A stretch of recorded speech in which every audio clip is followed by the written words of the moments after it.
You're outside. Birds are singing, the way they always do. Then they stop. All at once. No warning. You didn't hear a gunshot. You didn't see anything move. The sky looks the same. But the birds, every single one of them, just went quiet at exactly the same moment. And something inside you shifted when they did. That reaction you felt? It wasn't random. And the silence wasn't random either. Bird silence is one of the most overlooked forms of environmental communication in the natural world. It carries specific, readable information. And in this video, I'm going to walk you through exactly what different types of bird silence mean, what's triggering them, and why your body responds to them the way it does. Some of this will be immediately recognizable. Some of it will change how you experience the outdoors from this point forward. If you're new to Bird Mind Secrets, welcome. This channel is built around real bird behavior and what it reveals about the world around you. Nothing sensational, nothing fabricated, just genuinely interesting science explained clearly. Subscribe if that sounds like what you're looking for. Now let's get into it. The first thing worth understanding is not about birds at all. It's about you. When bird song stops abruptly, many people report a physical response before they've consciously registered what happened.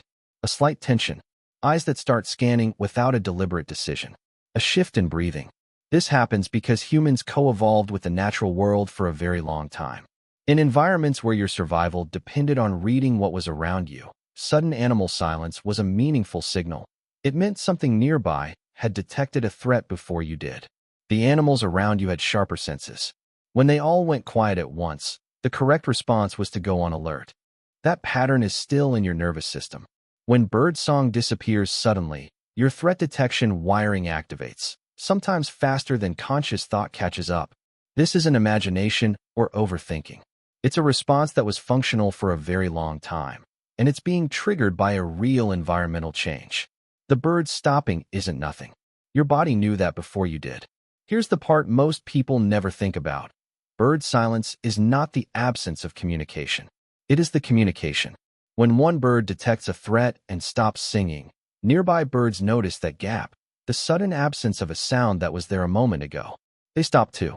That pattern ripples outward, bird by bird, across a wide area, until an entire landscape has gone quiet. The silence itself carries the message. It moves through the bird community faster than any alarm call could, because every bird in the area is already monitoring the soundscape and registers immediately when something drops out of it. What this means practically is that the birds near you, the ones you can actually see, may not have directly detected whatever triggered the silence. They detected the silence arriving, understood what it meant, and joined it. You're witnessing the end result of a communication chain that started somewhere else and moved toward you through sound, or rather, through the coordinated removal of sound. Most people don't realize that. They assume bird silence is just birds not doing anything. It's closer to the opposite. The most common trigger for fast, complete bird silence is an aerial predator, a hawk or falcon moving through the area.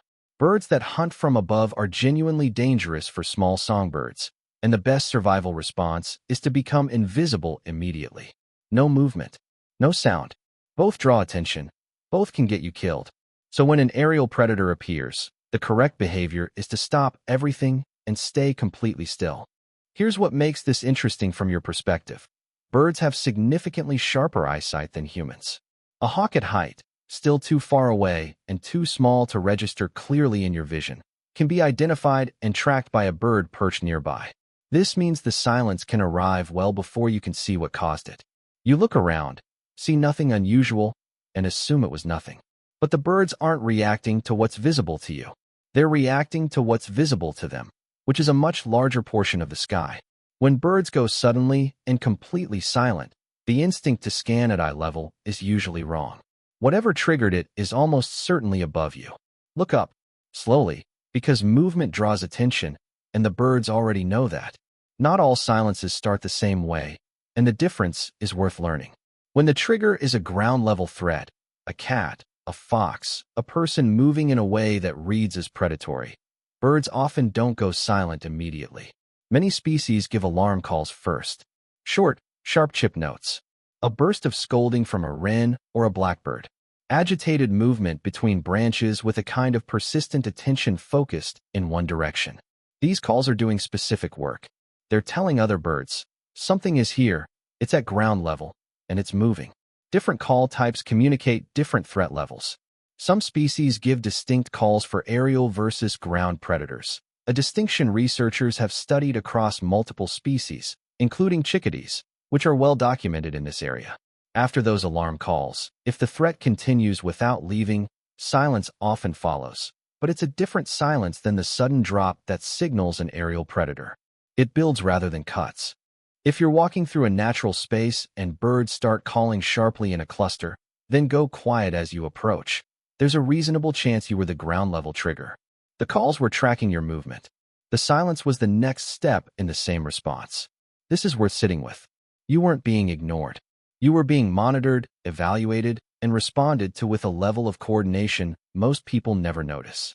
Here's one of the more striking things bird silence can indicate, and it has nothing to do with predators. Birds frequently reduce their singing activity before significant weather events.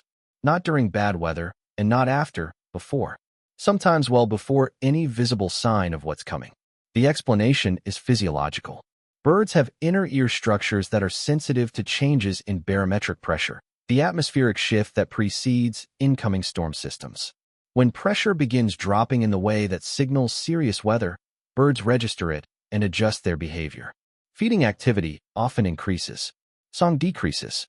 From your position outside, on what might look like a perfectly clear afternoon, this produces a space that feels unusually quiet without any obvious reason. This observation has been noted by hunters, farmers, and outdoor naturalists for a long time, not as folklore, but as reliable pattern recognition built from consistent observation.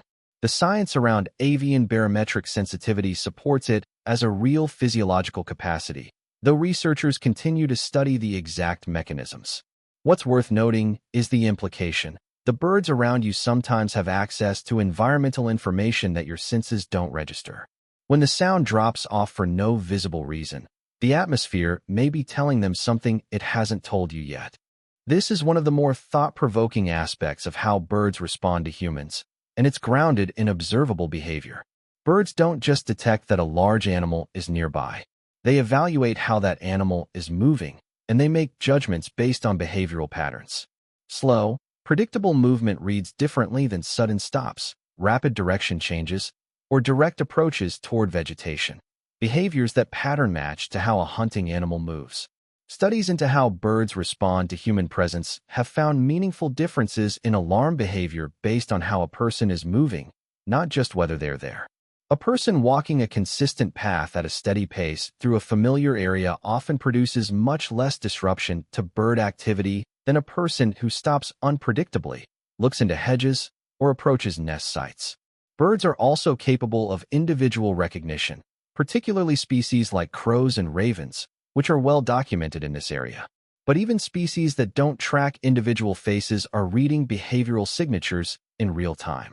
When you walk into a space and birds go quiet, the most accurate interpretation isn't the birds noticed a human. It's the birds noticed a large animal moving in a particular way, evaluated the behavioral pattern, and made a judgment call.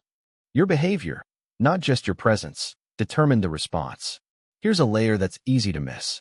When birds are actively singing in a space, that sound is doing real work. Males are marking territory. Individuals are communicating location to flock members. In breeding season, song signals fitness to potential mates.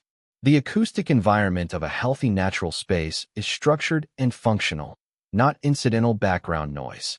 When you enter that space and the song stops, you've done more than experience quiet. You've interrupted a set of ongoing exchanges that serve real biological purposes for the birds participating in them. The silence has a cost for them. Territory that isn't being vocally defended is more vulnerable. Communication that stops has to restart. The longer the silence holds, the more it reflects how seriously the birds assess the threat. When song eventually returns, and watching how it returns is worth doing, it rarely comes back all at once. Certain individuals start first, often birds with elevated positions and clear sight lines. Once those individuals resume normal behavior, others follow. Those first birds to sing again aren't simply braver. They've made a fresh sensory assessment of the situation and concluded the threat level has dropped. The others are calibrating off that conclusion. If you were the trigger, and you've been standing quietly, moving slowly, not approaching nest sites, the bird's decision to resume singing around you is a specific behavioral outcome. It means their ongoing evaluation of you shifted from uncertain to acceptable. That's not a small thing. Most of what I've described so far involves anticipatory silence, birds responding to a threat before anything has happened.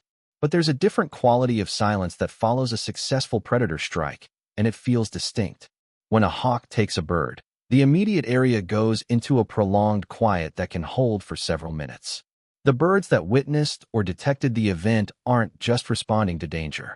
The predator may still be present, and it may still be hungry. Every bird nearby is making a simple calculation.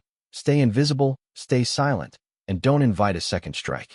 If you walk into this kind of silence, the secondary cues are often readable. Birds positioned low in dense vegetation rather than on open branches.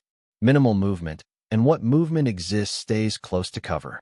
A quality to the space that feels held rather than interrupted.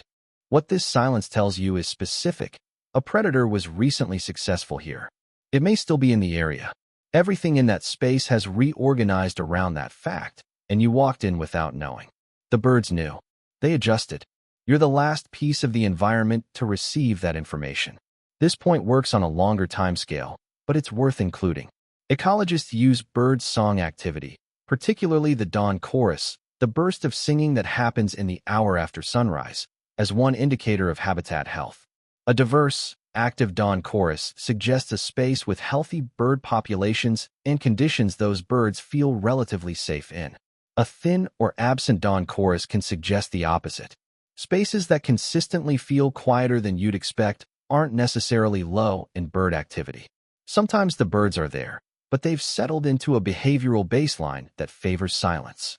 High predator pressure, frequent human disturbance, or habitat conditions that make foraging difficult can all push bird communities toward less song overall, not because they've left, but because the risk-to-benefit calculation for singing has shifted. A forest that feels unnaturally quiet when you walk through it may simply be a stressed one. The absence you're noticing is the bird's collective response to conditions in that space, conditions that exist whether or not you can identify them. Here's where I want to leave you. Bird silence is readable. It becomes more readable the more time you spend outdoors paying deliberate attention, not just to what birds are doing, but to the pattern of sound itself and how it changes around you. People who develop this kind of attentiveness report a genuine shift in how they experience natural spaces. They stop moving through environments passively and start reading them, using bird behavior as a continuous, real-time source of information about what's present, what's moving, and what's changed. This isn't a new skill. It's one that fell out of practice for most people when it stopped being necessary for daily life. Hunters, trackers, and naturalists across many cultures and many centuries developed deep fluency in bird behavior precisely because it was reliable and informative, not as curiosity, but as practical knowledge. The birds haven't changed. They're still running the same systems, reading the same signals, communicating the same way they always have. The dawn chorus still rises every morning. The alarm cascades still move across the landscape.